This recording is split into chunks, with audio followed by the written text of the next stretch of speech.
අපි දැන් බලමු අපිට මොනවද මේකට අවශ්‍ය වෙන්නේ කියලා.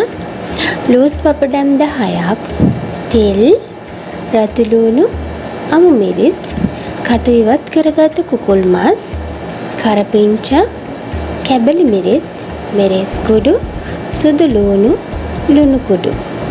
ඔන්න දැන් අපි සමෝසා එක හදන්නයි යන්නේ.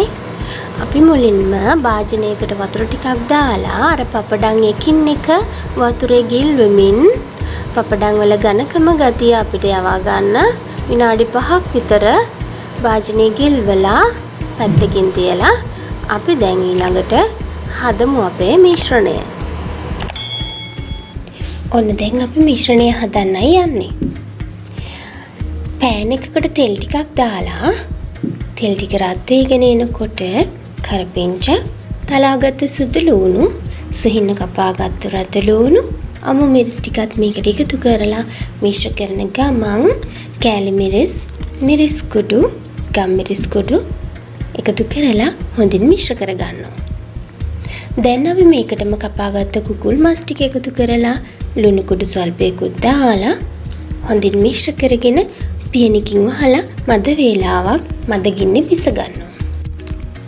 අපි දැන් සමෝසා එක අලව ගන්න පිටි මිශ්‍රණයක් හදමු.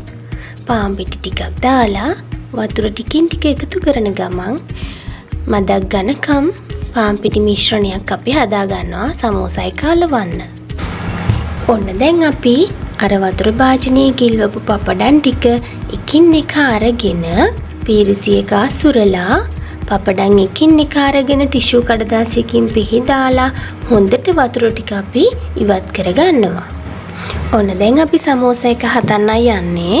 papadamක් අරගෙන papadamේ දෙපැත්තක් අරගෙන කොට්ටක් ආකාරයට නවලා එක පැත්තක් උඩින් අනෙක් පැත්ත තියෙන විදිහට පාන් පිටි මිශ්‍රණය ගාලා අලව ගන්නවා. ඔන්න ඊළඟට අපි විවෘත වෙලා තියෙන පැත්තෙන් මිශ්‍රණයෙන් ටිකක් දාලා ඒ පැත්තත් අනිත් පැති දෙක වගේම එකට තියලා පාන් පිටි මිශ්‍රණයෙන් චුට්ටක් ගාලා අලව ගන්නවා. ත්‍රිකෝණාකාර හැඩයක සමෝසා එකක් ඔන්න අපි හැදුවා. දැන් අපි papadam ඔක්කොගෙම මේ විදිහේ සමෝසා ටික හදමු. ඔන්න අපි දැන් හදාගත්ත සමෝසා ටික ගැඹුරු තෙලේ රන්වන් පාට වෙනකන් බැද ගන්නවා. තේ වෙලාවට කාලා තිබුණ රසම රස සමෝසා එකක් අපි ඉක්මනින් හැදුවා නේද? එහෙනම් ඔයගොල්ලෝ හදලා බලලා රස අපිටත් කියන්න හොඳේ.